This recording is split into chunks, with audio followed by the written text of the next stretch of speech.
whoever you are, wherever you are, hope you are blessed and doing safe. Ladies and gentlemen, greetings, family. Of course, I'm tuning in. You see me without the glasses off today, but if you're looking for some opportunities, particular advertisement opportunities, then look no further at the link at the bottom to my email address. You can hit me up for advertisement opportunities. We are supporting and promoting your businesses here on this channel. You can also, if you would like to donate and subscribe to our Patreon, a link is at the bottom as well. So you have multiple ways in which you can advertise with the platform by emailing me when we go on through our live stream. You also have access to premium content, those that want to see premium content that you will not find here on YouTube or Facebook or Twitter, as I am suspended probably by now. You guys can check out the Patreon at link at the bottom. But advertisement opportunities, definitely email me, Gavin.G-Rich1@gmail.com for rates. And for the Patreon, it is the same as the YouTube channel. It is channel GBoot2786. All right, I'll holla. Peace.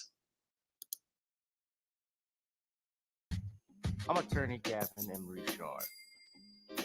Check out my latest book, The Commonwealth of Pennsylvania versus William H. Cosby Jr., The Destruction of Due Process in America. For approximately 2 years now, I have gone on a painstaking quest to investigate the rise and fall of an American icon, Bill Cosby. In the mid-1980s, there was not a star that was higher than Cosby. Advertisements with Coca-Cola, Jello, Kodak, along with the #1 television show for 5 straight years in a row. On Thursday nights, it was must-see TV on NBC. Cosby resurrected the genre of the traditional family sitcom that was once thought dead by television critics. He did this as a Black American with an all-Black cast and showed mainstream network executives in white America that it was possible to be successful without showing the worst in people. He also demonstrated the power that television had, as it can make younger people dream to be the best that they can be. However, like many celebrity stars, unfortunately, they all come crashing down, sometimes by their own fault, others not so much. In this book, I attempted to highlight certain things. We go in depth into both of his trials in 2017 and 2018, respectively. What if I told you that these criminal trials were politically motivated by an overzealous district attorney? Will you also be shocked to learn the attacks on Mr. Cosby did not start in 2014, but also in the 90s, not long after his attempted quest to purchase a major network? From where did all of these allegations of sexual misconduct come from? Were the accusers telling the truth? In the 2 years of research, with some help from others interested in learning the truth and facts about this case, we discussed both the legal reasons why his prosecution and trial were illegal, unwarranted, and also the possible personal motives as to why this may have occurred. Most importantly, we warn about the dangers of prejudice and why trial by social media, or mainstream media rather, should never be the norm. All this and more in The Commonwealth of Pennsylvania versus William H. Cosby Jr., The Destruction of Due Process in America. Available on Amazon this fall in Kindle and paperback format.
Because on the dance floor is where we'll meet. Show me what you got.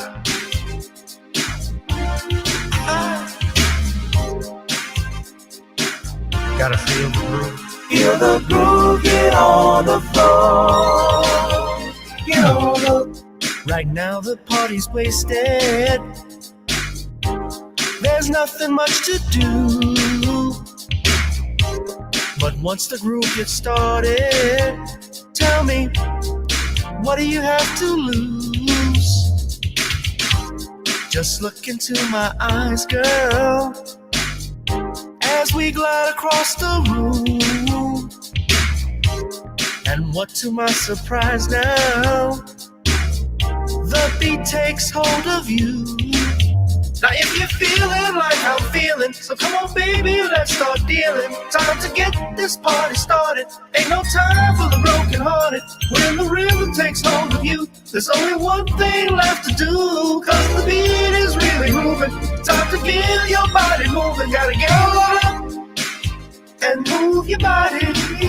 Cause when the beat is really grooving, it's time to feel your body moving. Gotta get on up and shake something. Feel the groove, get on the floor. Get on up. Tell the DJ play the whispers. Rock steady in the mood. Put on earth, wind, and fire. Tonight we're gonna groove. Show me how you do the four corners. Electric slide or two. Hit the bus stop or do the bunny hop, baby. It's really up to you. Now if you're feeling like I'm feeling, so come on baby, let's start dealing. Time to get this party started. Ain't no time for the broken hearted. When the rhythm takes hold of you, there's only one thing left to do. Cause the beat is really grooving. Time to get your body moving. Gotta get on up and move your body. Cause when the beat is really grooving, it's time to feel your body moving. Gotta get on up and shake something. Feel the groove, get on the floor. Get on up. Now 2020 hasn't been the best year of all times. We've been dealing with death, the pandemic, racism, bad policing, and all the bad rhymes. But like Uncle Snoop once said, if you're breathing, you're achieving. So if you're ready, I need you all to get on up. Are you ready? 1 and 2 and 3 and 4. Get your butt on the dance floor. 5 and 6 and 7, 8.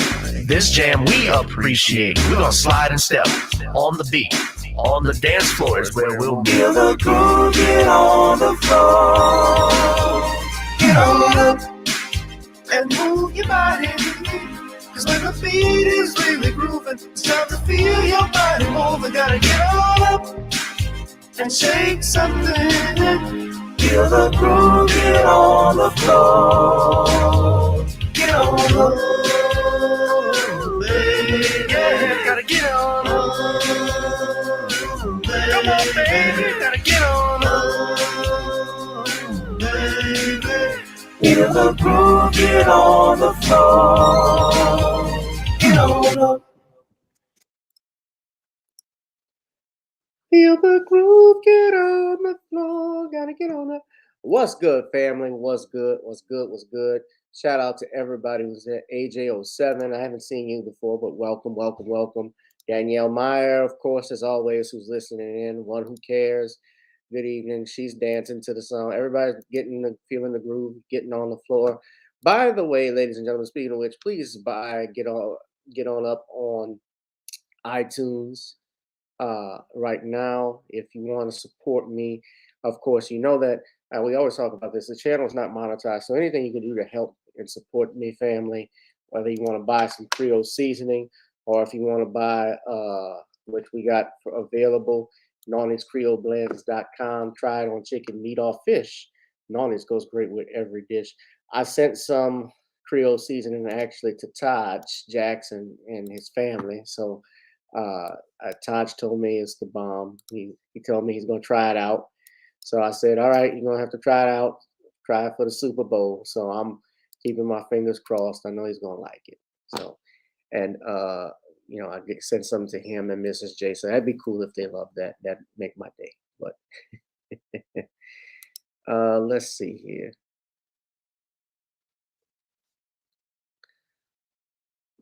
Sorry. So yeah, NonnisCreoleBlends.com. Try it on chicken, meat, or fish. Nonnis goes great with every dish. Of course, another way to support me, support this channel, you see at the bottom, please donate. Donate to the Cash App, PayPal, Zelle, or Venmo. You want to keep seeing me on live, and I'm not going to, there's nothing wrong with asking for donations. I like to do that. I don't people, a lot of people may or may not have it. It's difficult times, but if you can support the family, I'd appreciate me. Yes, you appreciate me. I appreciate you. Y'all can do that. Oh, thank you very. All right, Danielle. I see you. Thank you. Thank you. Thank you. And watch it now. Tanisha gonna drive up to Homer and find you. What the? I gotta cut this bitch. I'm gonna come get her ass tonight. Tanisha's watching. What's up, Thank you, Danielle. I think I'm always handsome, but I appreciate it. Yeah, y'all see why I'm dressed like this. Y'all know I'm an attorney, so brother's been in court getting that justice on.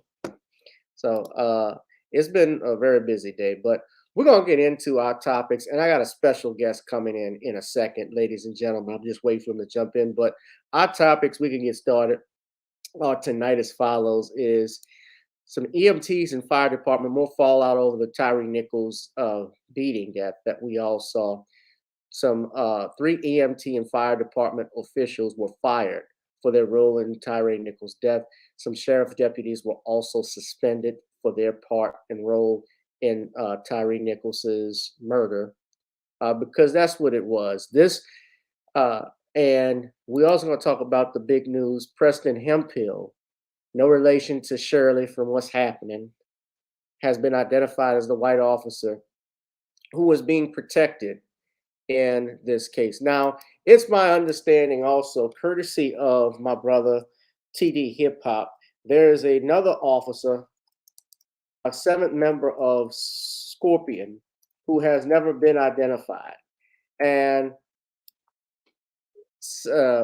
Preston Hemphill was identified, but there are 2 more Memphis officers who've been disciplined, and 3 emergency responders, as I pointed out, were fired. This is coming from the AP. Now, they have not put his name up, but it's been brought to my attention. I was listening to our brother TD Hip Hop. He has a video out that officer is a white male.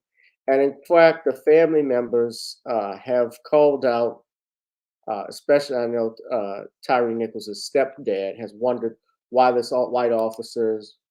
are the white officers not being mentioned.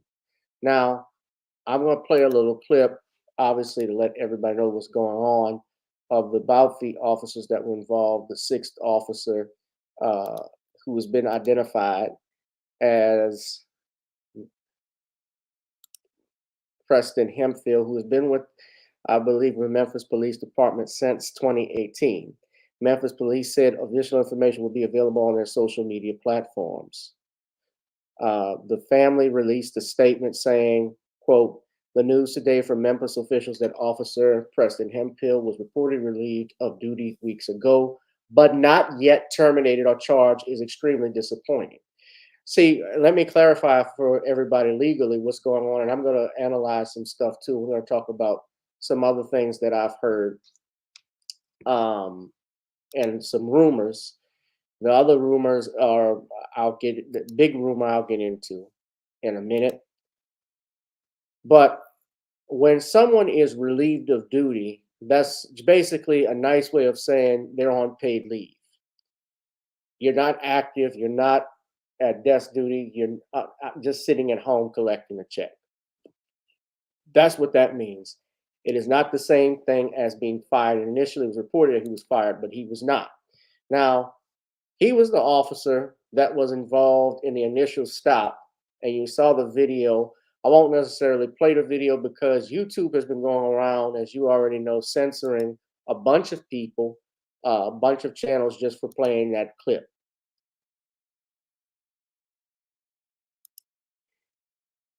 Oh, I know, Danielle. I just was trying to get a reaction out of you.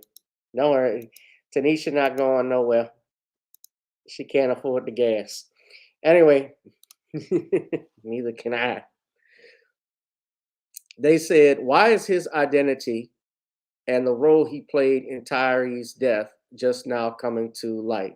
We have asked from the beginning that the Memphis Police Department be transparent with family and the community. This news seems to indicate that they haven't risen to the occasion.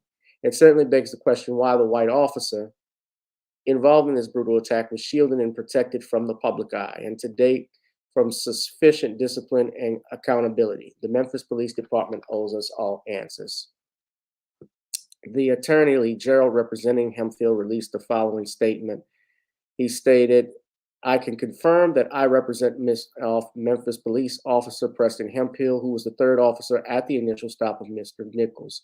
Video 1 is his body camera footage. As per departmental regulations, Officer Hemphill activated his body cam. He was never present at the second scene. He is cooperating with officials in this investigation. He's the one that made the infamous remark, quote, I hope they stomped his ass after he escaped, which is what happened. Now, the Shelby County DA announced that because it's still an ongoing investigation, that he may or may not charge Hemphill with a crime. So they may or may not happen. It depends on what evidence and what role. Now, of course, he was in the initial stop, but we know he wasn't at the second stop where Tyre Nichols was murdered and wasn't present there, which is why he likely, I can tell you likely unless we find something out of the ordinary, will face a murder charge. Because with that, there has to be, obviously, we've talked about this, there's a continuation of facts and circumstances that happens, especially from the initial stop and then afterwards. And I think a murder charge would be extreme unless they showed, and I'll talk about that rumor, which is going on, that this was somehow a premeditated attack to kill him, which I don't know if they would be able to, but we'll discuss that in a minute. Now, let's play this video. Sixth Memphis police officer is off the job in connection to the death of Tyre Nichols. MPD confirming to me this morning that they relieved Officer Preston Hemphill of duty at the start of this investigation over 3 weeks ago, but they never released his name along with the other officers.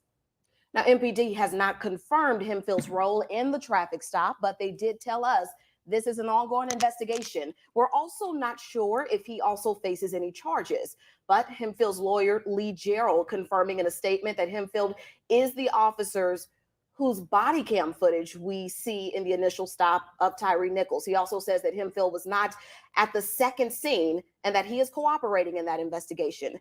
Hemphill was hired by MPD back in 2018. We're going to give you an update both on air and online when we learn more. Yeah, he was the officer who was seen in that body cam footage tasing Tyre Nichols. That is the important thing to note in that first body cam footage.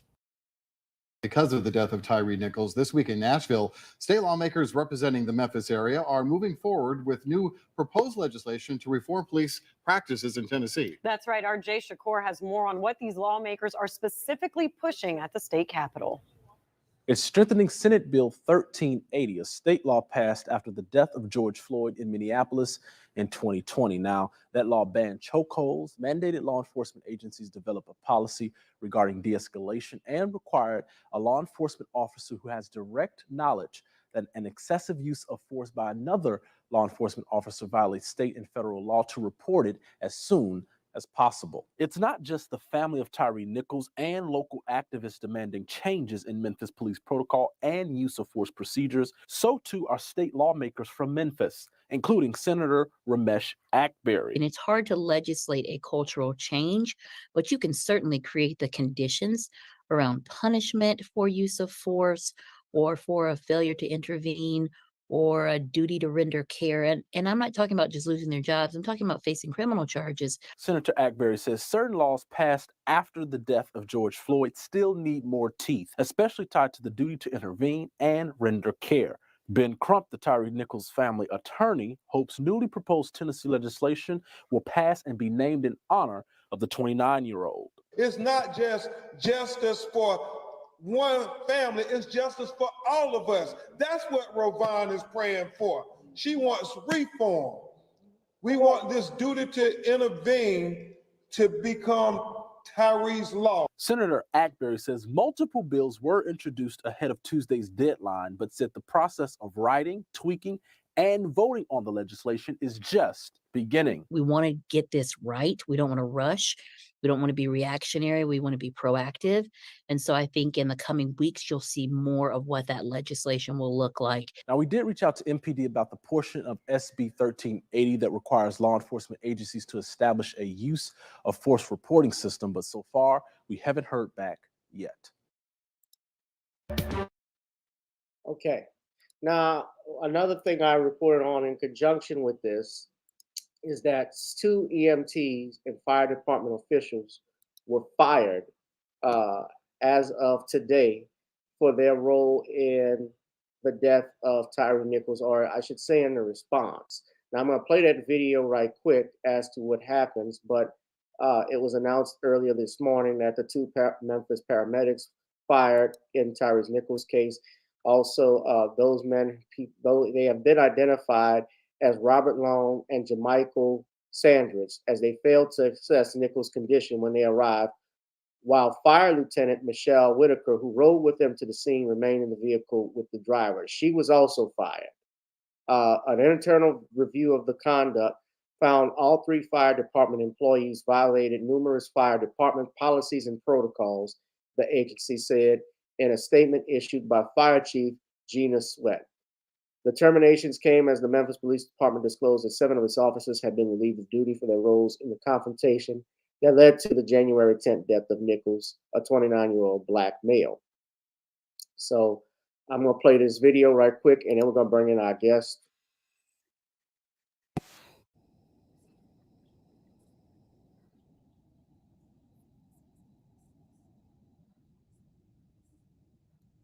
Oh, this is not the video. I'm sorry. Thought the video was up. As I'm clicking on it. Okay, well, I'll just have to.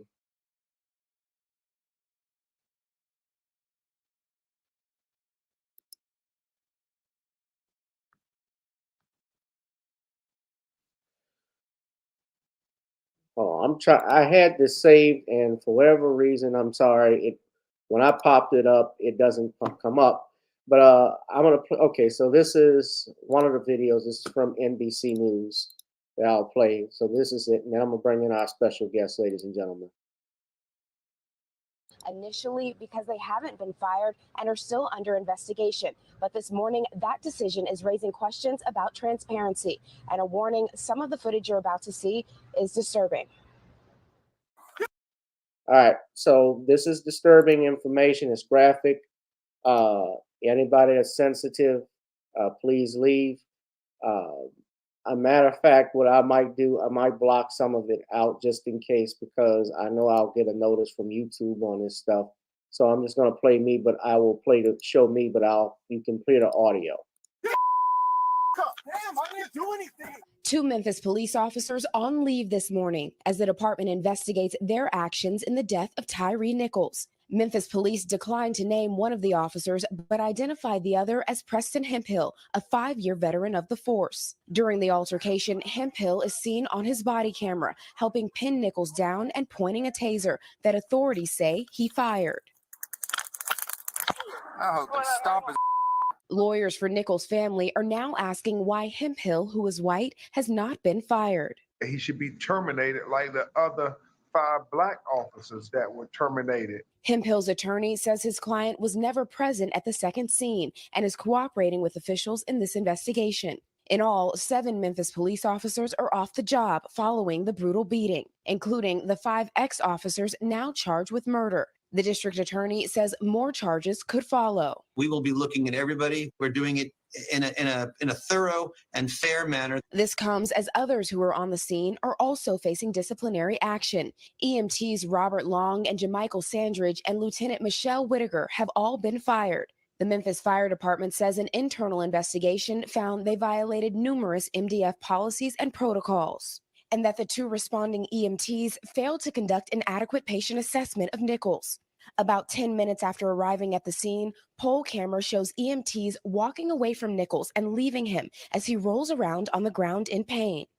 Two Shelby County Sheriff's deputies remain under investigation, a spokesperson confirms. They either failed him by using excessive force, they failed him by not intervening, they failed by not rendering aid.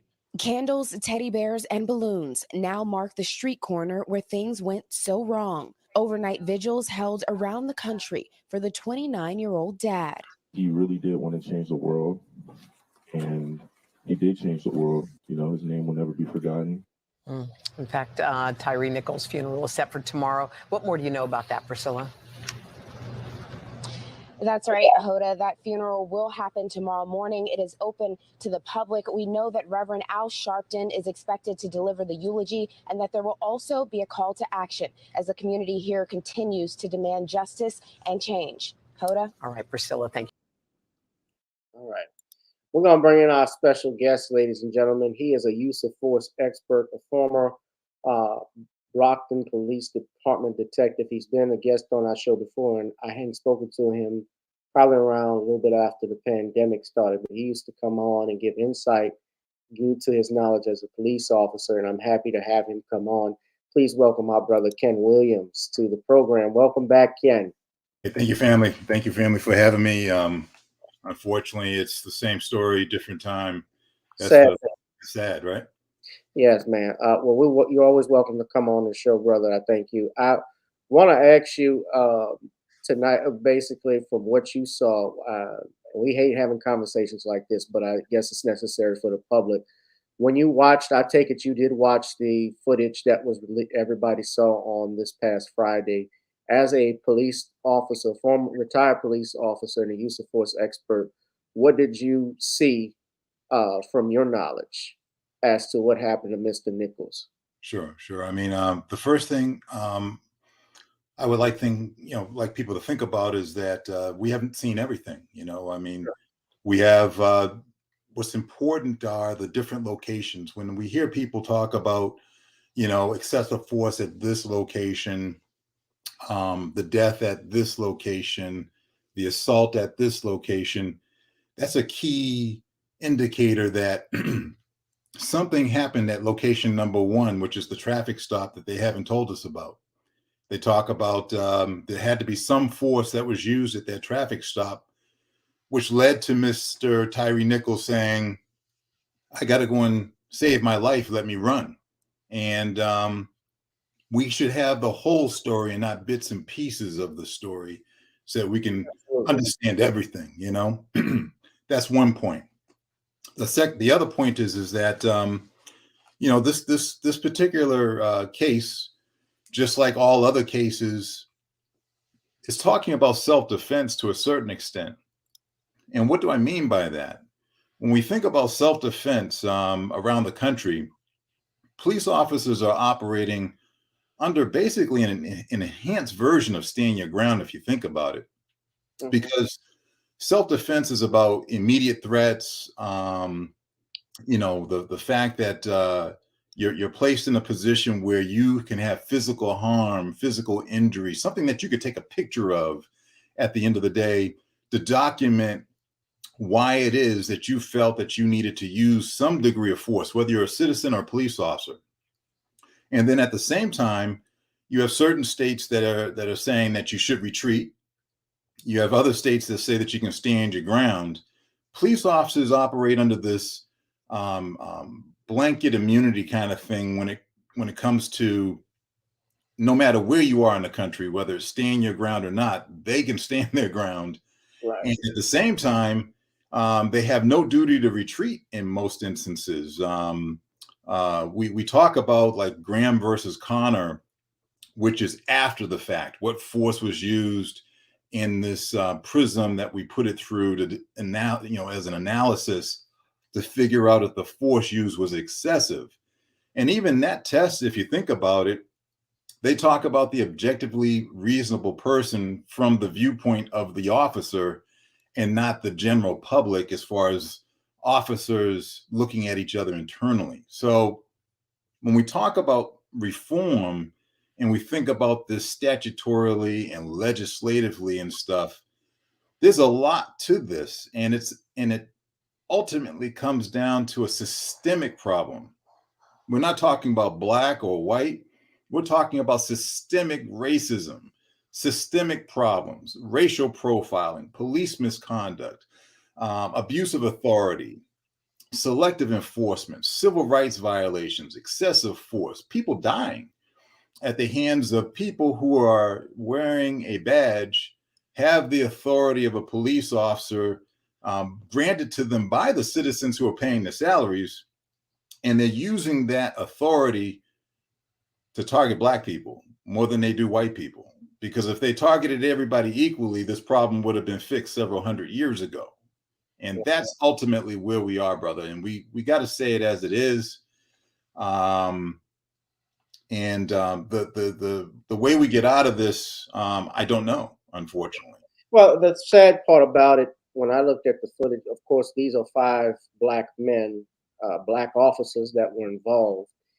And which Al Sharpton, and I don't care for Al Sharpton personally, but he said that these men were a disgrace to our race for what they did. When I looked at the video footage, and listening in consortium with the audio camera, and let me just say as a lawyer, yes, these men are, and any other suspects, they're innocent until proven guilty, because that's the standard in our country.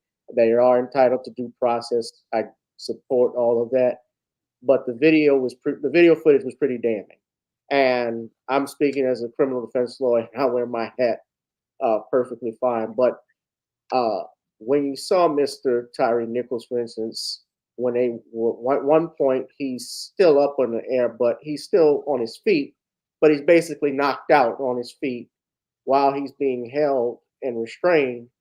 And one officer I saw delivered at least 3 haymaker punches to Mr. Nichols. One other officer kicking his head like a field goal ball, like you would have ball to go into a field goal. And now, of course, you saw the videos.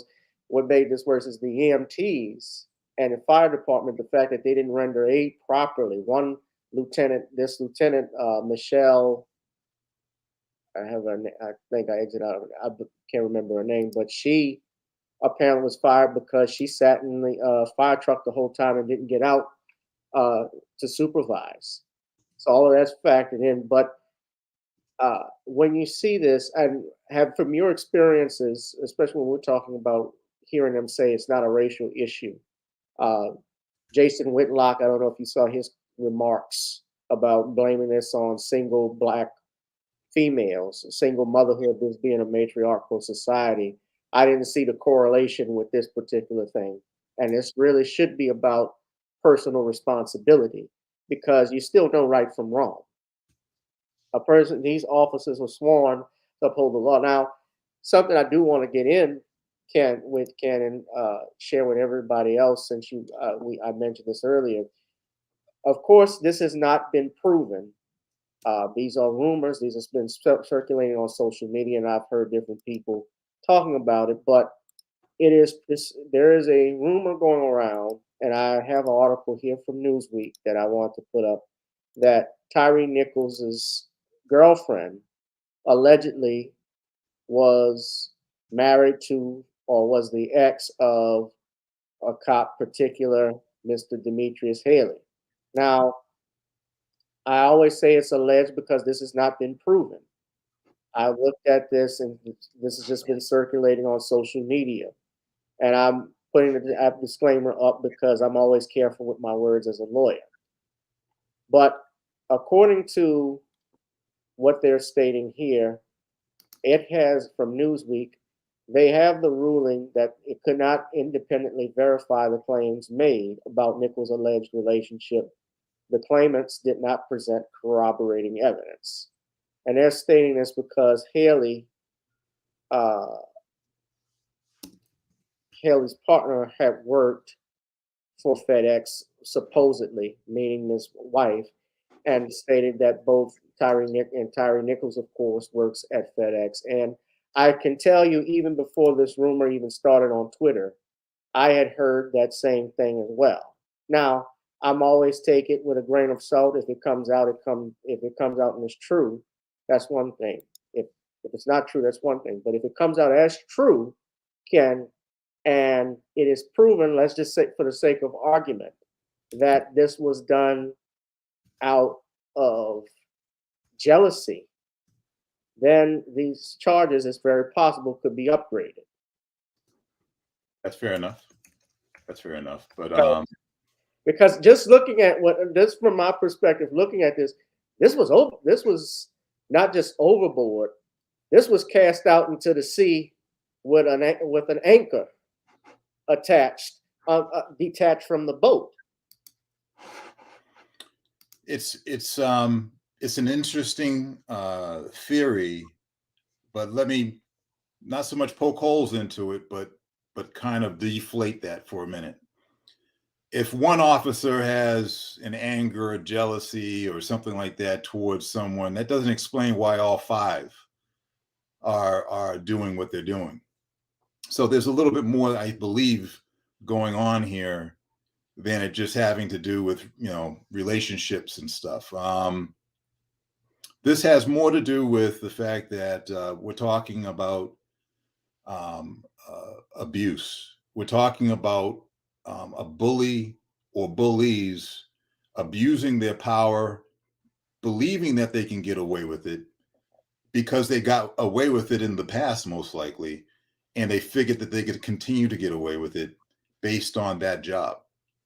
And a lot of that has to do with the fact that it shouldn't be that we have to enact laws that say that officers must intervene if they see a fellow officer committing a crime in front of them by assaulting somebody.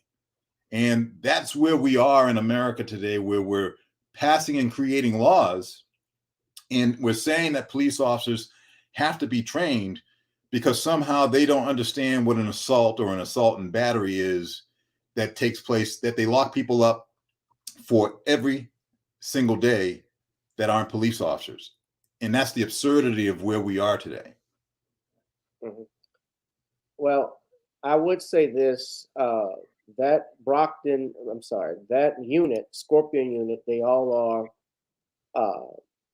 were members of that, of course. That's been disbanded by the police chief, Davis. And I want to ask you about her. I would also point out that the family is, according to what I read in Newsweek as well, and I'll post the article for everybody to look at, they don't believe this rumor to be true. But at the same time, I'll just say, let's wait till the facts come out. If it comes out that it's proven, then that would show that, malicious intent. But here's the thing, when you talk about why those officers thought what they did, at one point in the footage that I saw, they actually covered their body cameras up and were making it sound, from my perspective, what I heard, that Mr. Nichols was resisting. And all the while, and probably they weren't aware of it, the camera across the street on the light pole is recording everything. So even though they may have thought they're not going to get this on footage, they forgot there's a camera recording right there that caught everything, which is why, from what we just saw in the video, the EMTs got fired, because when Tyre Nichols is on the ground, they're walking away from him, which violated their protocol, and then not seeing the fire chief there. So all of that was all those questions brought in. But about the police chief, I wanted to ask you this: how do you think she's done? Because I've looked at her history. She actually worked in Atlanta as a police officer, was fired for apparently trying to cover up a colleague's crime of child pornography. allegedly, I believe, one of her, not her, if it wasn't her colleague, I believe it was a colleague's spouse. And she's come under fire. A lot of people are talking about her. It's my understanding, Ken, she didn't even respond to this initially when it happened, when all this stuff was going down. How do you think she's been as a leader, Miss Davis, Carolyn Davis? I mean, when I think about these type of situations, we're talking about the reputation and character of people, basically, right? Whenever someone is arrested by police, the next thing you know, they put up a blotter that says, this is what X number, this is what this person did, and this is their reputation and character. So the chief is looking at this and saying, well, I want to distance myself from these individuals. And how do you do that? You go out and you say that instead of it taking a year to go and process and have an internal review of an incident, your speed picks up, and you do something by firing them, which is the most severe form of punishment a chief can have in these circumstances. The prosecutors have to prosecute, chief can fire people. The other issue, of course, is okay, you disband the Scorpion unit, but what do you do with the people that were in the unit that were out there doing things that haven't been caught? What about their reputations? What about their character? So, taking these steps to take care of a Scorpion unit, a so-called named Scorpion unit, has nothing to do with the same people that are still there, that have the same culture and the same customs and the same patterns and the same practices. You could disband the unit, but if you haven't straightened out the cultural issues, how have you actually achieved success in creating change? Right. And I mean, more is going to come. The Shelton County District Attorney's Office has announced that there are more charges that are likely to be brought up in the next coming days. And she just, that's one thing to point out. But we disbanded the unit. But I want to ask you, you're familiar in Brockton, did they have units like that were running around? I've heard in California, of course, there were groups like the big scandal was the Rockford scandal, I believe, in the 90s. Rampart scandal, excuse me. I've heard of groups like the Rough Riders and so forth. I've heard of gangs in the Los Angeles Police Department as well. Did they ever have anything like that when you were a police officer? Units, special units like that? I think every place has a unit like that, because ultimately what ends up happening is the federal government comes along and says, look, let me offer you some money to go out there and be tough on crime. And in order you got to think about the human nature of it. In order for people to feel like they can get the money, you have to be able to produce numbers, right? Right. So in order to produce those numbers, that means that is the incentive to be overzealous in your actions. And if you're overzealous in your actions, you're going to go and target people. You may not go up to uptown where the white folks are living and target them, but you'll target the black and brown people in the communities, because in the eyes of law enforcement, that's a softer target. You see what I'm saying? So those jump out units, they're everywhere. The Scorpion unit was just disbanded. The jump out squads, will be named something different next week. They haven't gone anywhere. They still exist. And the money that funds them is still there. So until you chop off the money, you can't get rid of that issue. Basically, the money is what runs everything. Money. Well, yeah. If you stop the money, then it just the group will disappear. Well, think about it this way. If you stop the money, you're punishing the actions of the people who are committing the wrongs. If you continue to fund them with the money, you're rewarding them. Yeah. Well, yeah, I agree with you. Yeah. I mean, it's just like when we talked about the war in Iraq. I'll never forget Jesse Ventura even said if they want to stop it, all the Congress has to do is say no more money goes there. That's right. And of course, they never did that. But if you stop the money, you can't support the troops. You can't give them the equipment. You can't give them food to eat, water, and things of that nature. So They can't get gas and fuel, so that messes with that. But I want to ask you, let's just take it back to about this Preston Hemphill guy that has been finally identified. Now, I think when these situations happen, Ken, of course, now everybody, I feel this personally, you even getting the conservatives responding that, yeah, these guys need to be brought to justice because they killed this man. But I think it has to do with the fact they're coming out saying this now because the perpetrators are black, at least the initial ones who did this, we saw in the video. But but then if these men were all white and Tyre Nichols was black, then they would say, well, he shouldn't have resisted. And of course, some people still say that, well, he shouldn't have resisted. This is partly his fault. They blame the victim. And I've seen some black conservatives, even now, while they may say, yes, what they did was overkill, they still try to blame Tyre Nichols for it. Is there a reason why this Preston Hemphill was not named initially, even though he had been relieved of duty for the last 2-3 weeks? Do you think that, and I'm just asking your opinion, that there's still a racial overtone? Because my understanding, there's a seventh member of that unit, that Scorpion unit, from what I've been reading, who was not identified. Now, whether he had a role in this remains to be seen. But the fact that this wasn't, it seems like protected this man speaks volumes. Right, right. Well, I think what they did was, and they still are doing, is that to our earlier point, they've broken this down into locations. And they're saying that if one officer wasn't at location number 1, where the traffic stop took place, the peppering took place, the assault, whatever happened at location 1, whoever wasn't at location 1 isn't responsible for the beginning of this. Location 2, where we see a video of the assaults, of the officers committing brutal force and ultimately causing serious physical damage that culminated with death. Now we have people who show up at location number 2, and we have EMTs, police officers, and people who showed up and did nothing getting fired as well. So, I think that was their sense of it in the beginning, to contain some of the damage to the reputation and character of police officers.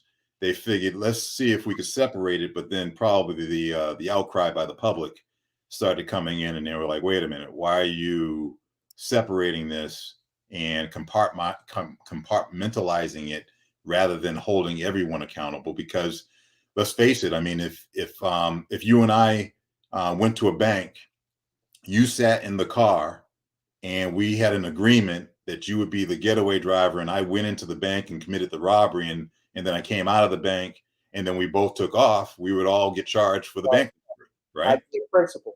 Right. That's right. So whether or not you're the police officer that is at location 1 where the initial contact happened, or you're the police officer at location 2 where you understood the cover up after the contact and all that stuff was still occurring, you're still part of the system. You should still be a co-defendant. If there's a crime, you should be the co-defendant. If there's a civil matter, you should be attached to the civil matter as well. And that should be how it is. But we're operating under a standard where, again, police officers around the country are given a different set of tools. I mean, like this Graham versus Connor, where we talk about the excessive force after the fact, the severity of the crime, the immediate threat, whether or not the person was resisting arrest and stuff. And these standards are different, a different set of standards than what the general public has when it talks about self-defense, because ultimately that's what we're talking about.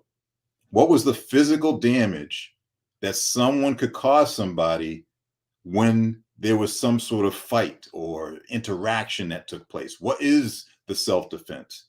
And the easiest way to look at that is, if what Mr. Tyre Nichols was doing could not cause physical damage to the police officers, but what the police officers were doing to Tyre Nichols could cause him physical damage, then we can set a standard of who is responsible for what, and what force was used might have been excessive is something that we can look at after the fact. Yes, and I think that the main thing too we're going to have to factor in that everybody's got to look at, especially those that want to blame Mr. Nichols because they say stop resisting, they'll move. Well, here's the thing: if you're detained by the officers and you're being held, you're detained, and you have 5 officers who look to be over at least all 5 of them look to be over 200 pounds. Were not small men. They clearly could have detained him, had him handcuffed, and threw him in the car, and that would have been the end of it. Then they process him, and if you wanted to charge him whatever, and then we have the legal side, the lawyers that get involved that can fight that. But what, of course, the chief has announced, and she said herself, was the initial stop where they said he was driving recklessly. And this is where I come in. Well, when you're driving recklessly, or if you, I believe, and I don't know what the law is in Memphis, but essentially what that is a misdemeanor. At worst it's a misdemeanor, at best it's a traffic stop. They give you a citation, likely for doing that after they show your ID and license, and that's what happens here. That's not what that's basically what happens. But when we looked at the video that I initially saw from Hemphill's body camera footage, there's a car that's in front of him, Mr. Nichols, and there's the car on the side, basically to keep him blocked in, and an officer aggressively getting him out of the car. And Nichols obviously looked confused about what was going on, and the chief has confirmed that they can't determine whether or not she said it's questionable, I believe was her words, as to the nature of the stop. So, yes, and as a person who has been pulled over by the police before, I was actually pulled over when I was 19 years old. And it was a black officer that did that. And I've told people the story. I followed every precaution. I stopped at the stoplight. He had been following me by the block. I was coming from, you don't know the area, but Chef Highway down to, I believe, Reed Boulevard. And I was going there basically to get lunch after my father had an office, a pharmacy around the neighborhood. So he follows me. I stop at the stop sign. I make sure of that. And I did wait like 10 seconds or so. And then I started to pull off. Then he flashed his lights. I knew he was going to stop me. And he gets out the car. I roll my window down. I keep my hands on the steering wheel, and he says, you don't, I stopped you. I said, no, officer, I don't know why. He said, well, first off, you're at the stop sign. It take you 10, 15 seconds to get off, and you're going slow like you're up to something. It's like, I'm not up to anything. And let me see your light. And also, you got a tail light that's out. Okay, well, he could have started with that. So I gave him my license and registrations. I sat tight. I didn't raise my voice or anything like that. He didn't give me a ticket, but basically what it was, he was trying to see who I was. Mm-hmm.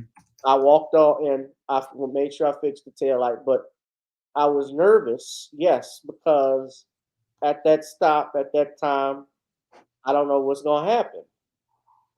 And, I'm one of the lucky ones. And when I look at Mr. Nichols, this is something that, they say, well, it's stop resisting. But no, why did you stop me? If there wasn't any probable cause to do so, if it wasn't reckless, which is why I think a lot of people are raising that theory that's going around. I think that may have something to do with that too. There was nothing there. But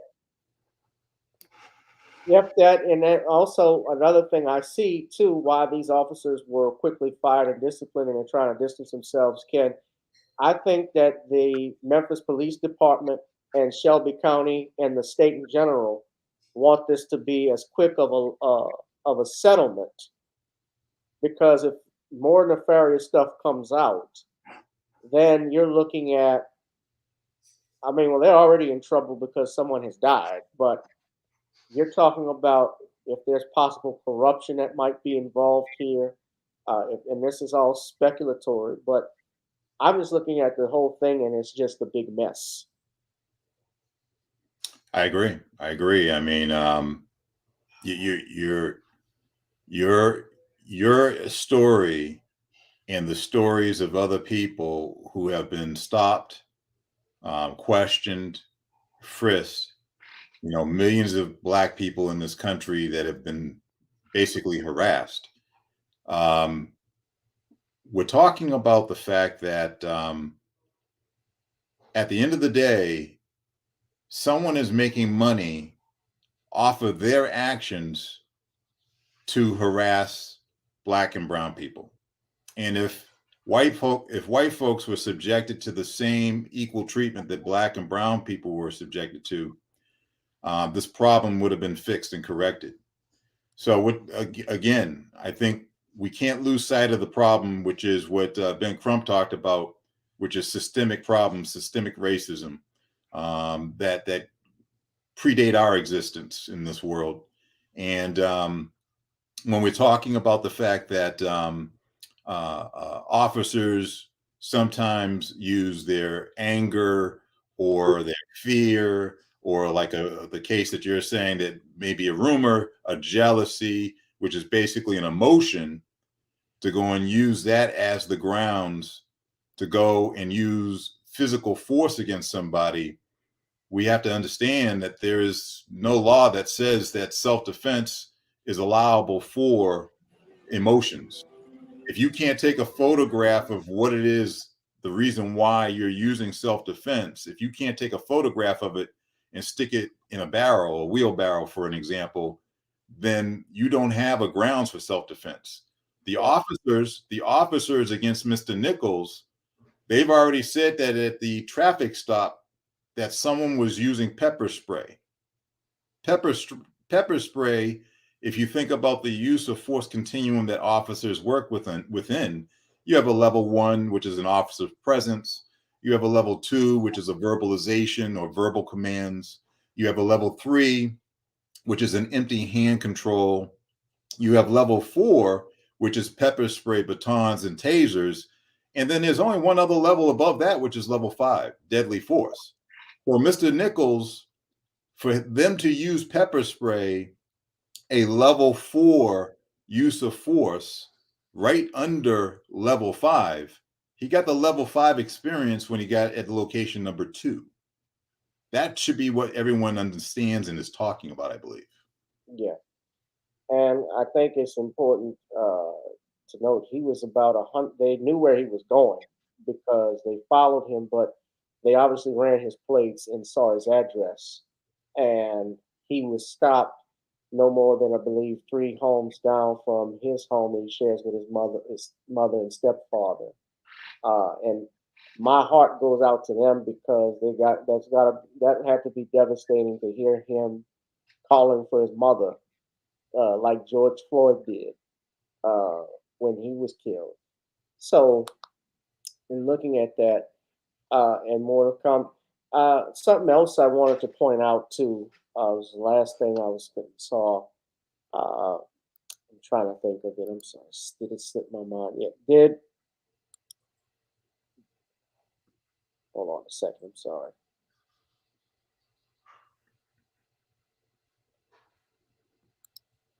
Yeah, I can't even think of what I was going to say. I haven't done on the tip of my tongue.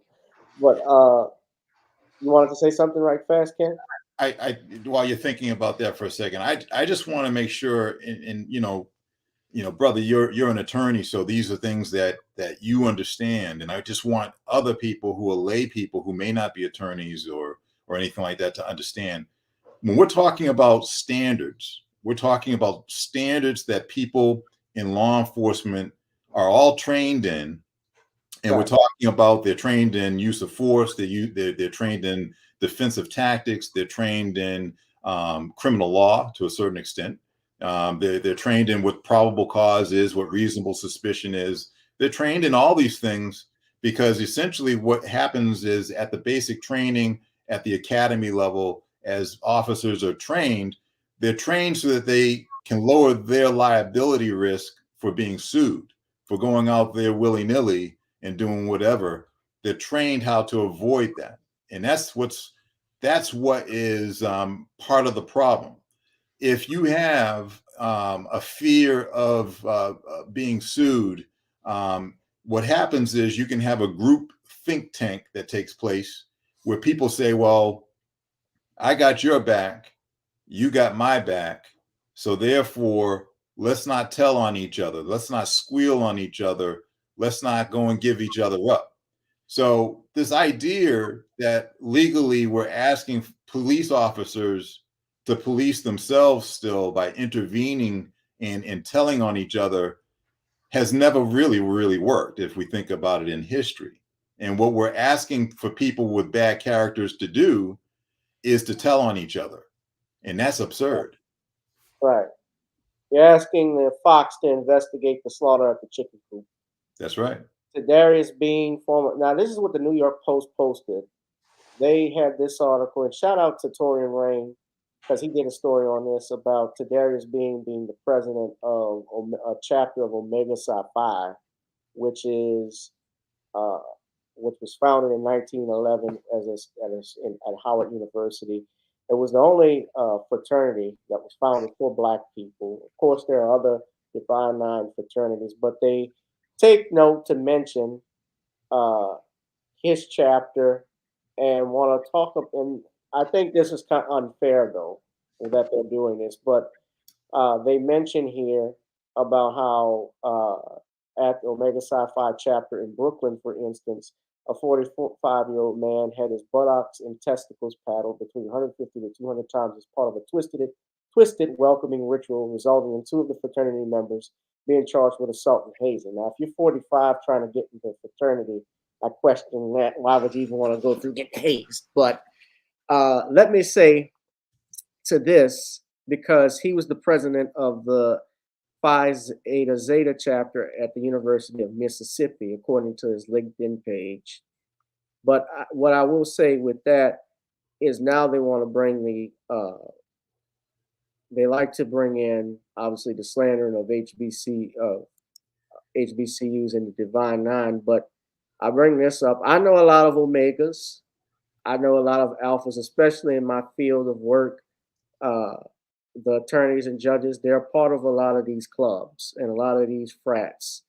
And they look out for each other. I'll say that much. But, and I know some who are very cool. I don't like this to be an indoctrination on the entire organization and group. I think that's unfair. But you see how even you, as a police officer, especially as Black men, that back the blue, the blue wall, you mentioned the blue wall of silence, Brother Ken, but the back the blue crowd, behind the badge, you notice Blue Lives Matter, they've been silent.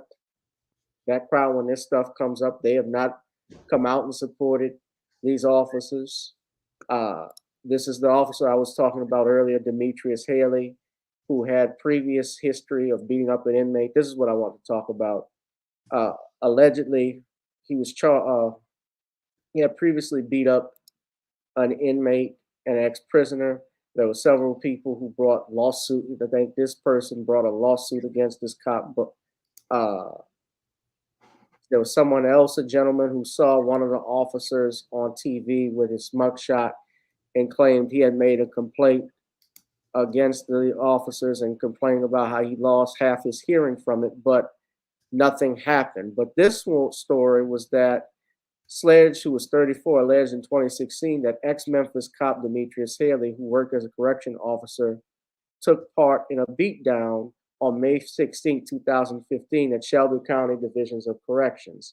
Sledge's allegations emerged as horrifying video released Friday showed the relentless brutality endured by Nichols, who was pulled over in a January 7th traffic stop near his mother's home in Memphis.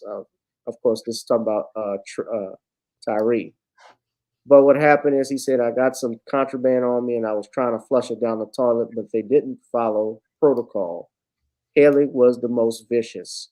Sledge said he got an apology from the prison warden, but nothing from Haley. who joined the Memphis Police Department in 2020. Haley denied in court papers that he assaulted Sledge. The lawsuit was dismissed after Sledge failed to provide the court with the requested information. But another person said, other Memphis residents say that violence they saw by the cops was not surprising. He says it's definitely a pattern, said Amber Sherman, 28. In 2015, an unarmed black teenager was shot and killed by a white Memphis cop. An investigation found he was running away from police and not advancing as an officer claiming himself. So just hearing that, though, and here's another thing from a legal point, Ken, and I'm going to stop here, is that though they can, if the prosecutors wanted to, they could introduce what we call 404 evidence, which is if they're trying to prove some type of pattern, if they're trying to prove bad character, they would have to file a motion based off this history. I'm sure you've heard of that before and witnessed that in court. I don't, personally, just look to me, all they have to do is just play the video if they wanted to do that. But if they have that there and that information, that could possibly be damning on to these defendants if there's some type of history of violence. Here goes the problem, though, brother, and it's worth mentioning that when we're talking about the history of people's actions and stuff, and a cop that's going to go out there, or cops that go out there and do things like that, they got a reputation in that community. This isn't like most likely a one-off situation. There's probably some internal affairs type of history where people have filed complaints if they were brave enough to do so. And what ends up happening is when someone dies, typically the law enforcement agency will say, yeah, you know what, this was a problem individual or individuals for several years, and here goes their history. But unfortunately, when you look at the history, you'll see unsubstantiated type of complaints alleging a pattern and practice of escalating force being used against citizens that ends up being like this type of situation where someone ultimately later on dies. So, when you look at the institution as a whole and how it protects and insulates people within that institution, before any of these type of deaths happen, which are wrongful deaths, whenever we have these type of deaths, we should ask, how did these people ever get hired? We should be asking, why weren't they fired before they got to this point? And who were the leaders in charge up to this point that knew what was going on behind the scenes but did nothing? Because to sell the narrative that this is a one-off is to go and tell us that we don't understand or that we're stupid, because in most instances, it isn't a one-off type of situation. Yeah, I don't think it is, but that obviously would fall on the chief if she knew about this stuff, or their supervisors and so forth. And I think I think that's going to come out. We'll see.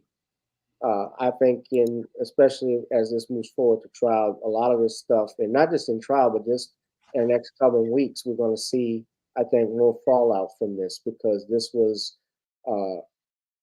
watching that was just bone chilling. He was literally beaten to death. There's no other way to put it. You want to say something else? Yeah, and I just want to hammer the point. Do we think the Scorpion unit was filled with community police officers? Probably not. No. The Scorpion unit was filled with people who would go out there and be aggressive, the warrior mentality, that type of officer that would go out there and stomp someone into the ground. So, I'm just trying to say that to have it where we're having these conversations are extremely important. But it's extremely important for the people who work within these agencies and know who these individuals are that they work amongst that are unfit to be in those jobs. They lack the character. They lack the ethics. They're going out there and they're harming people. Those people who are within those agencies, because the citizens are already filing their complaints, the disconnect of the people within the agencies who sit back quietly and allow those folks to work for 30 years, terrorizing a community. And that's where we need to go and bridge the gap. We need to go and have police officers who have the courage to stand up, to speak the truth to power, give them the courage and tools to go out there and actually, take the challenge on with citizens hand in hand and fire these people. Because at the end of the day, it has to be horrible if you're a good cop and you're working around a whole bunch of rogue individuals. That's got to be a bad experience too.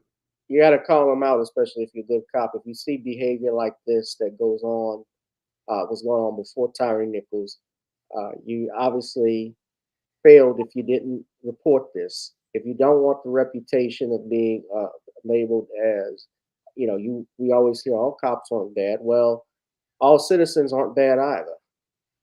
And this also proves all black people aren't righteous either too. We know that. I don't paint people with a broad brush, but but if you're on the police force, especially when you see this, you got to call out. There are a few officers I know who would have gotten on these men because I just know them as persons, and I know you're actually one of them, Ken. I appreciate you. I mean, there are a number of police officers that would do the right thing, and I want to make sure, because I was a good cop. I got fired because of exposing, exposing some of that stuff. I actually tried to correct it and everything, and I'm no longer part of that system. But the problem is, people they can lose their identity in policing if they're not a very well-grounded individual.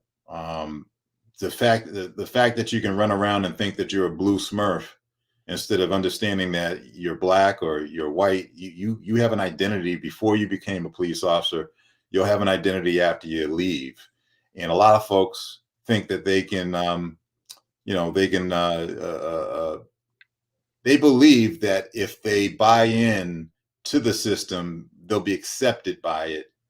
Almost like, back in the days of enslavement, we would have people who would squeal on the folks that were looking to run away or something like that, and they thought that they would get a little favor from that. We have people in law enforcement, because they're getting a check every week, they're turning a blind eye to the brutality that's taking place every single day here in America. And, they have to have some skin in the game to lose in order for us to see a real change. And maybe in Memphis, where people who were showing up at location number 2, and you're a firefighter, you're an EMT, and you're other folks that showed up that had nothing to do with the beating, but you showed up and didn't do anything, didn't say anything. Maybe by them being fired, that can show that there can be accountability for your actions or lack of action. And maybe that's a positive thing that we get out of this. Mm-hmm. Yeah. All right, Brother Ken Williams, I'm not going to keep you holding much further, sir, but I want to thank you. I also would point out, though, too, with the self-defense standard, still, the self-defense does require, and maybe different in different states, but I think it's all the same, has the force, if you're alleging self-defense, the force still has to be reasonable, and there has to be an imminent, in Louisiana, what we call an imminent threat of danger, immediate threat or danger or loss of life or great bodily harm. Sure. And the only person that was harmed from looking at this was Mr. Nichols. So, but Ken, I have your website here so everybody can go to that. If you have any final thoughts, Ken, I'll let you have the floor.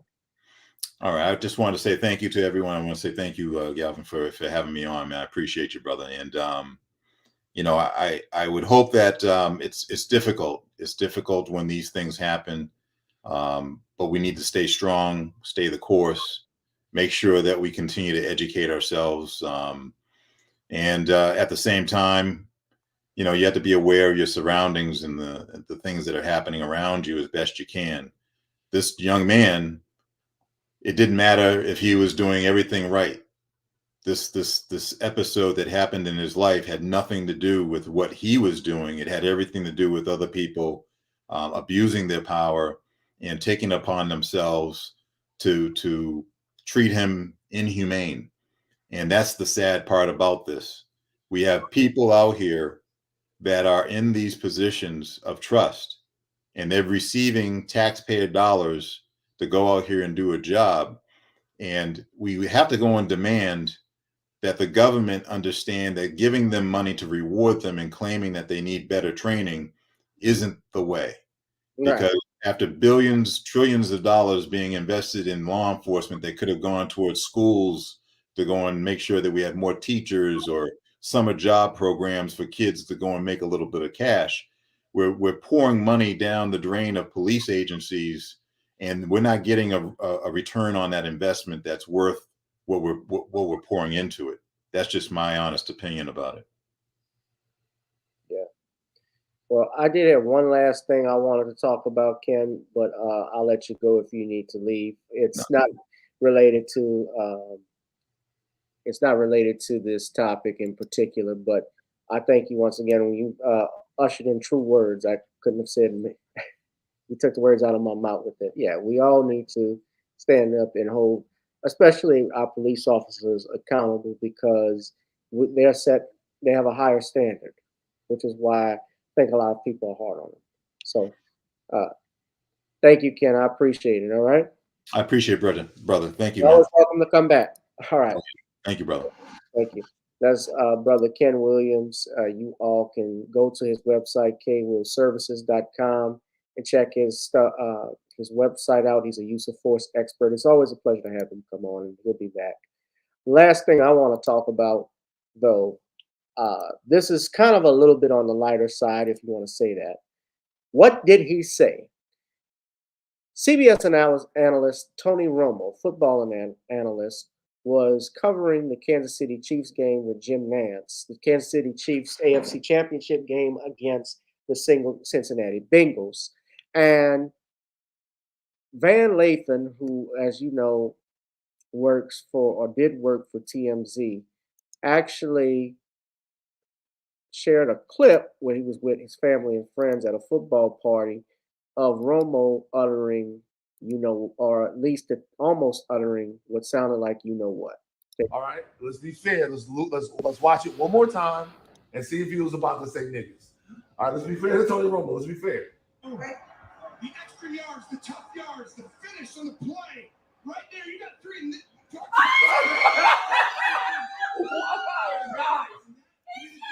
Guys. Do it again. Show me it again. I'm gonna try to do it again. I'm gonna turn it on more. Hold on. All right, let's be fair. Let's watch it one more time and see if he was about to say niggas. All right, let's be fair to Tony Romo. Let's be fair. All right. The extra yards, the tough yards, the finish on the play. Right there, you got three.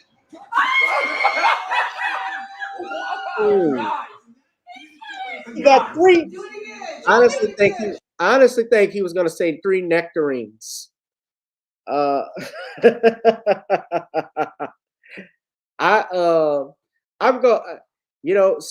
Tony Romo is on NFL on CBS. Does he make $17 million a year? I can believe that because he's very popular at this job. A lot of people I can see on social media when I'm on Facebook, I see people commenting about, hey, Tony Romo makes this so exciting.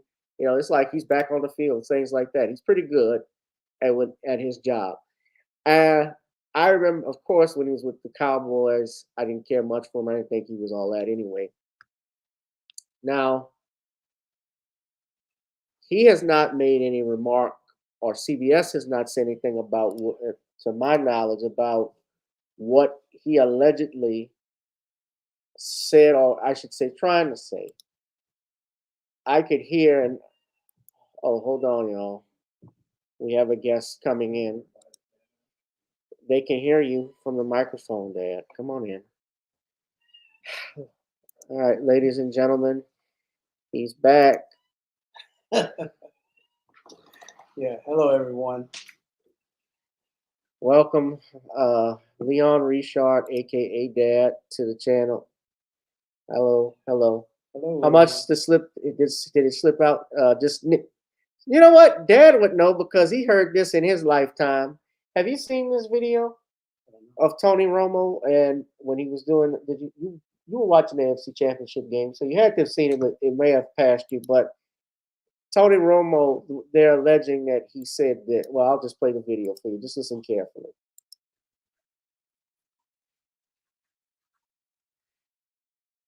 Hold on, I gotta share it with you so everybody can hear. But yeah.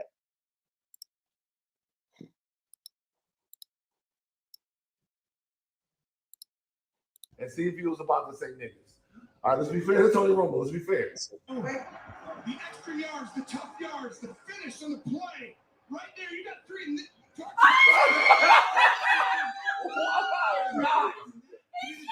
Guys. Do it again. Show me again. I'm gonna turn it. Do it again. I'm gonna turn it on more. Hold on. Yards, the tough yards, the finish on the play. Right there, you got three.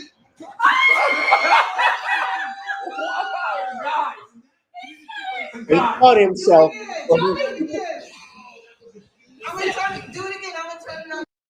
Know what that reminds me of, Dad? It reminds me of we were watching that scene today with Blazing Saddles when Mel Brooks, the sheriff, is no, when he tells Hedy Lamar, Hedley Lamar, that he said, "Are you out of here? Have you gone mad? That man is a nick." He sees Cleavon. Yeah, he wasn't going to say Negro. And then when he gets Hedy Lamar back, he said, "If you've gone mad, that man is a ning." He still says it, but he says it ning. So I don't want to play the clip. I'm gonna get a copyright strike. But if you ever watch the film, if you ever watch Blazing Saddles, there are clips of it on YouTube. It's classic comedy, but Mel Brooks plays he's had multiple characters, but he played the governor and he played the Indian chief, a Jewish Indian chief, and he was also the director. But but I don't know. Did you think I can't? What do y'all think about what Tony Romo almost said? Y'all think it was a fraudulent slip? You think he caught himself in time, or you think it was just an honest mistake? It's certainly what I can tell you. What he wasn't saying 49ers. He wasn't saying Niners. No. Because the Niners were not playing. And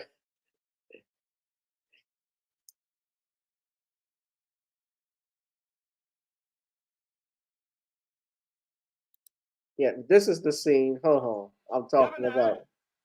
Hey, I can play it right quick. Is a nit.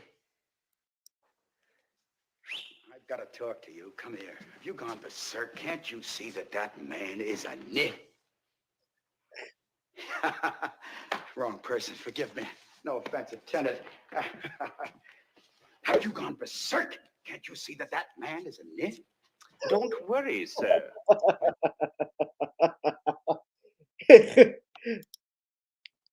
So he stops when Cleavon says it, and then he's so dim-witted he does it when he actually gets the person he wants to talk to.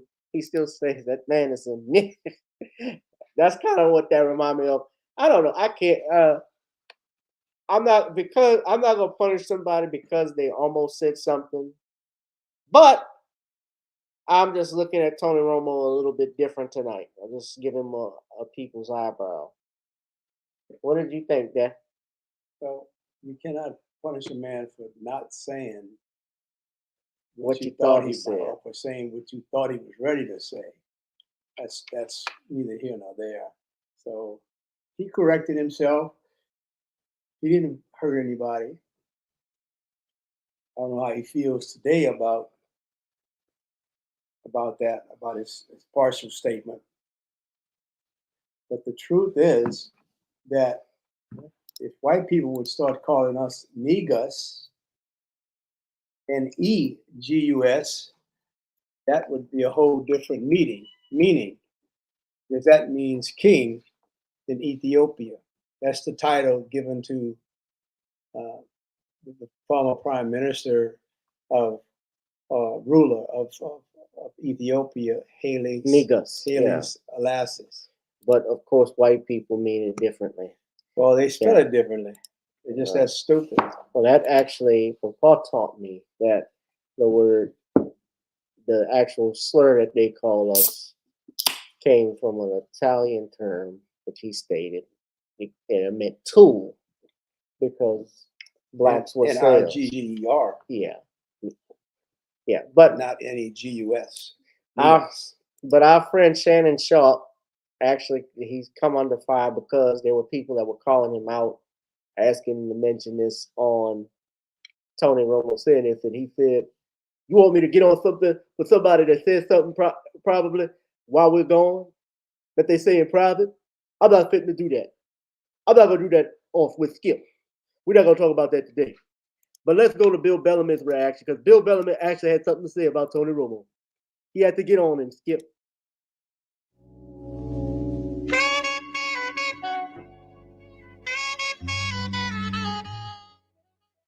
What's going on?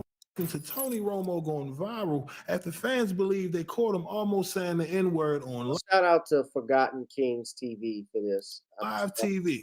Channel. That's right, y'all. Y'all Shout know how out we to do, him. man. For Let's this check channel, out this clip and hear what Bill Bellamy has to say. Make sure to leave your thoughts and comments down in the section below. And yeah, let's get right to it. The extra yards, the tough yards, the finish on the play. Right there, you got three. And you talked about it. This is the best tackling team. They don't miss tackles. I know y'all heard about Tony Romo. Come on, Tony. Not Romo. God damn it, Tony. Tony Romo damn near said the N-word on live TV. And then the people are going to take up for him. He wasn't. He wasn't going to say that. He was going to say Niners. Ain't no Niners on the field, Tony. People always trying to make up for people's that's what they really want to say when they're saying it by mistake. That's what people get off. They don't realize that's what people really want to say. Like what was he gonna say? Neapolitan Masters was about to tackle him. He's about to say the Nectarines. All three of them Nectarines was about to. What about Nincompoop? All three of them Nova Scotias. That's Bill Bellamy. Bill Bellamy, the man that coined the term booty call on Def Comedy Jam. That's because of him. I wonder if he trademarked that. Had he done it, he probably would have been a multi-millionaire. They got the movie Booty Call that Jamie Foxx and Tommy Davidson did. At any rate, I don't know, family. He could. Superstar Bella, shout out to her, says Shannon can't mention nothing. He need all the job and all the approval he must. Didn't do well with his NFL money.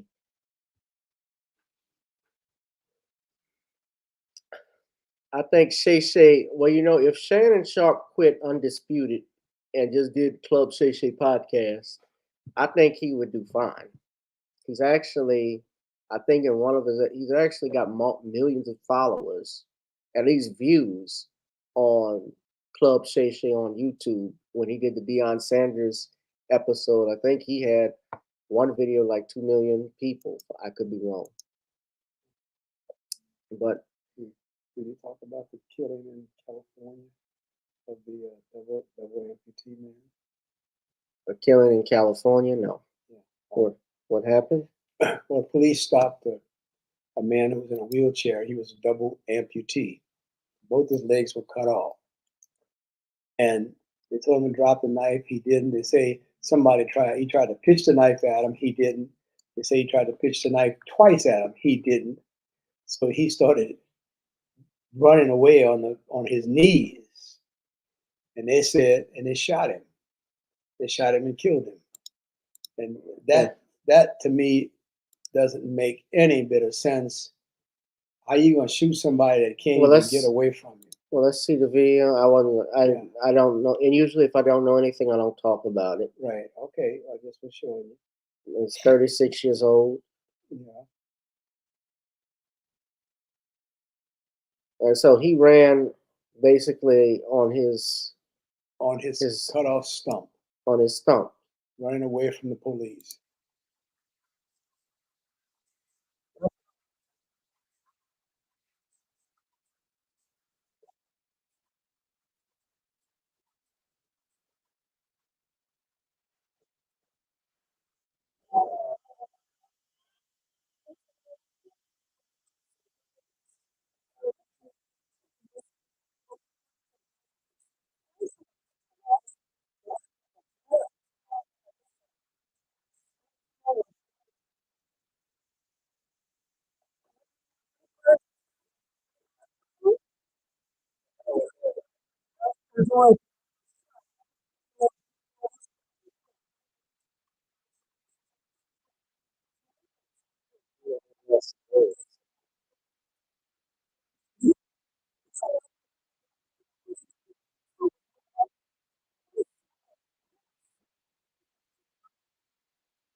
More can he do?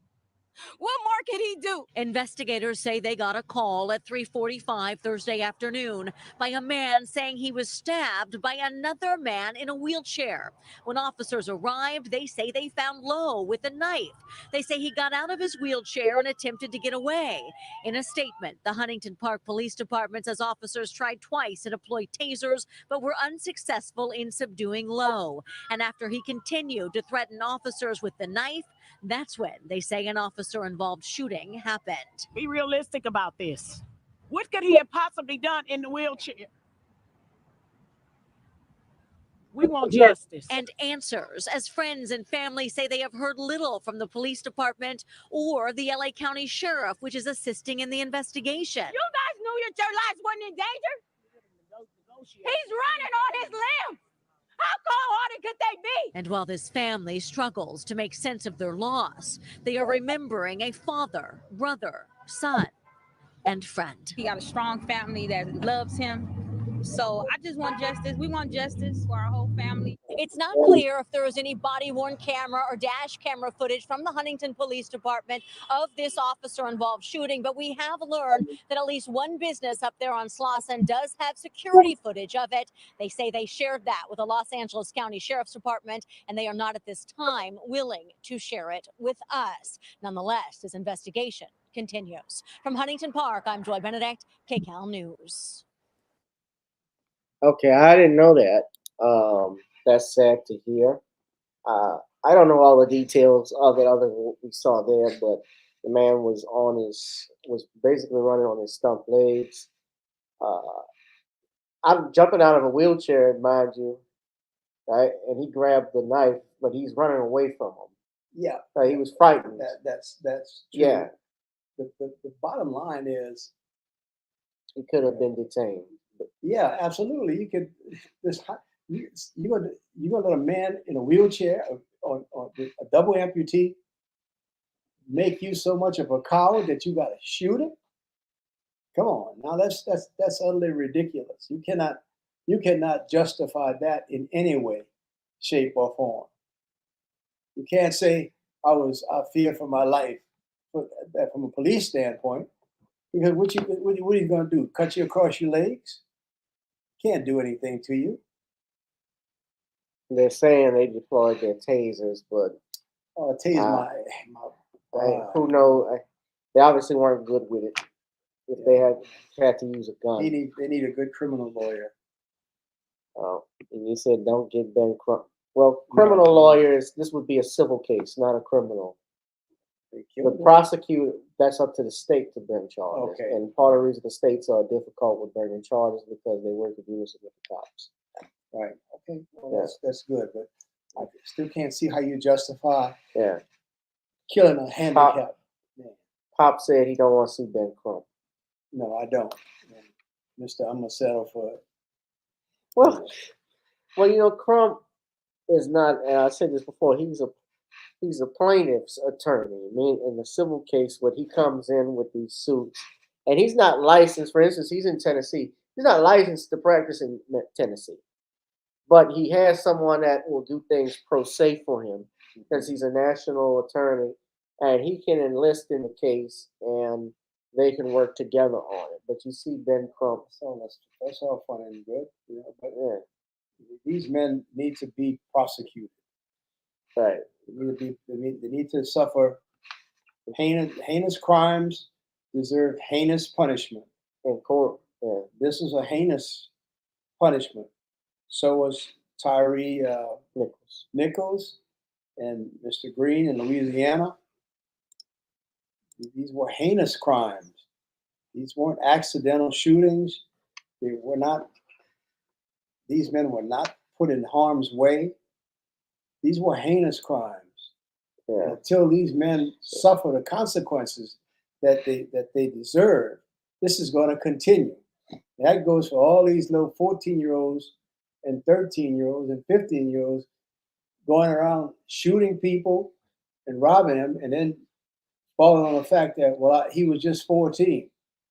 Well, what he was doing out at 3 o'clock in the morning. If you his mother, he said, you're saying, oh, he was just 14. Well, you should have had him at home in bed. Yeah. You know, I'm sorry. I didn't mean to come in here and get a platform, but I lived through the 60s and the 70s, through the 50s. I lived that. I lived civil rights. I know what it means to walk get on a bus and be asked to move to the back. And I know I wasn't more than 5 or 10 years old. I knew that. I lived that era. Mm-hmm. So you can't tell me that we have to live through it again and again. Jim Crow is dead. And it will. Every time it shows its ugly head, we need to chop it off. My father, Leon Richard, ladies and gentlemen. We're going to wrap it up. Yeah, Corey Holcomb even said about Ben Crump, he said if he came up to his door, he would sick his dog on him because he lose all the damn time. But yeah, everybody says that. He always losing. Somebody, but I met him. He was nice to me and so forth. But I mean, you got to set a precedent in this country. Yeah, I like to see him take some of his stuff to trial. Yeah, in civil, even if it's in a civil case, I like to see it once. Racism, but must be curtailed. We must use all our energies to stop racism. It will continue to happen until like these people get on. My son was a good boy, like this lady. You know, what harm was he causing? And they talk about that. And they say, I'm not causing anybody. I don't want anybody to go out here and protest or I want them to be nonviolent. You know what? It comes a point in time when you got to put a stick across somebody's head to make them realize that life is precious. And just bust their behind. I don't want to get censored. Too late. Oh, you censored? I'll probably get something in the next 5 minutes from you in an email.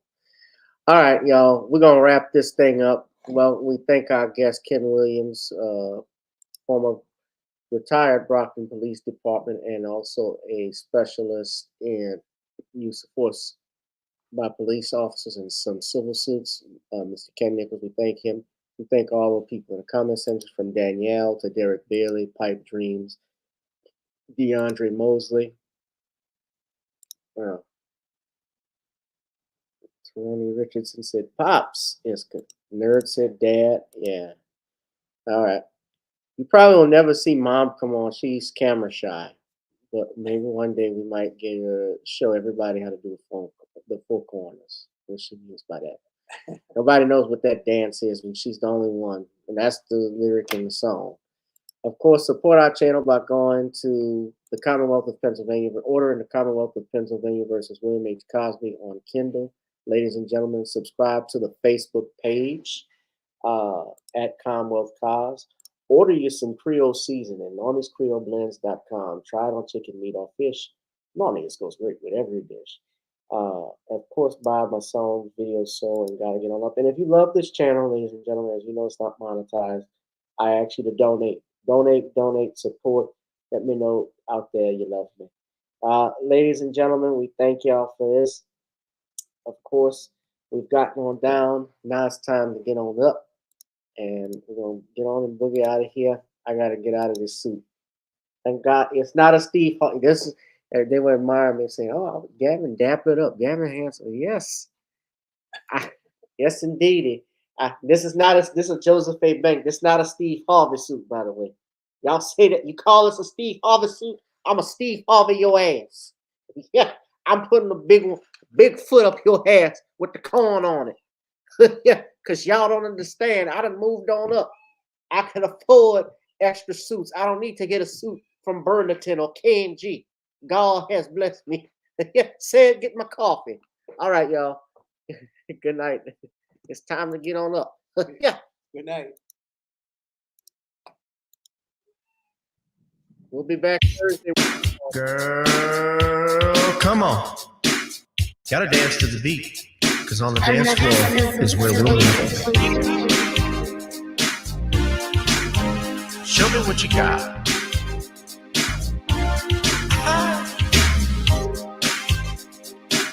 Gotta feel the groove. Feel the groove, get on the floor. Get on the. Right now the party's wasted. There's nothing much to do. But once the groove gets started, tell me, what do you have to lose? Just look into my eyes, girl, as we glide across the room. And what to my surprise now, the beat takes hold of you. Now if you're feeling like I'm feeling, so come on baby, let's start dealing. Time to get this party started.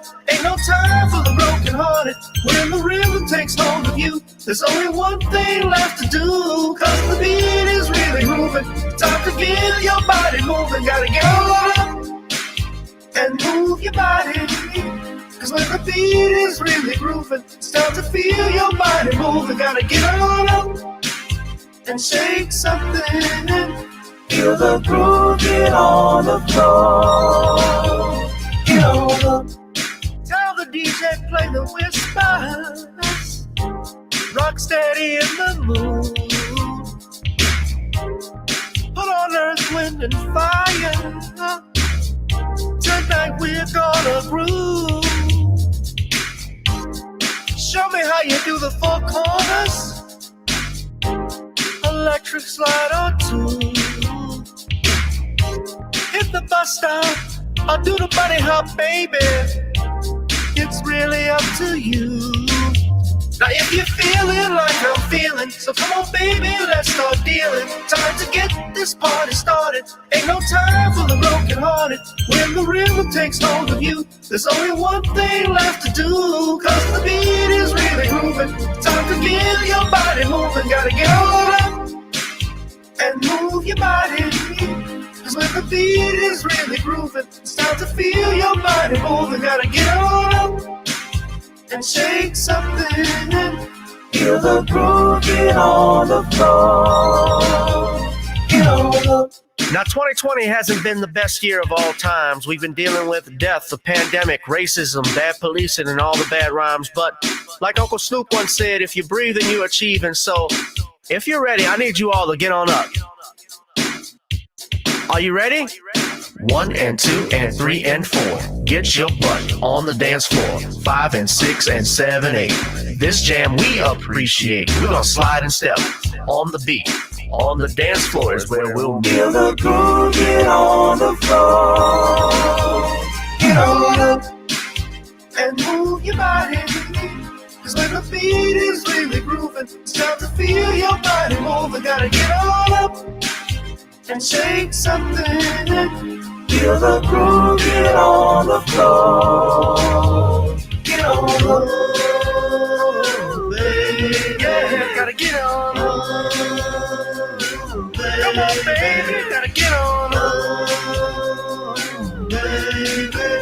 Feel the groove, get on the floor. Get on up.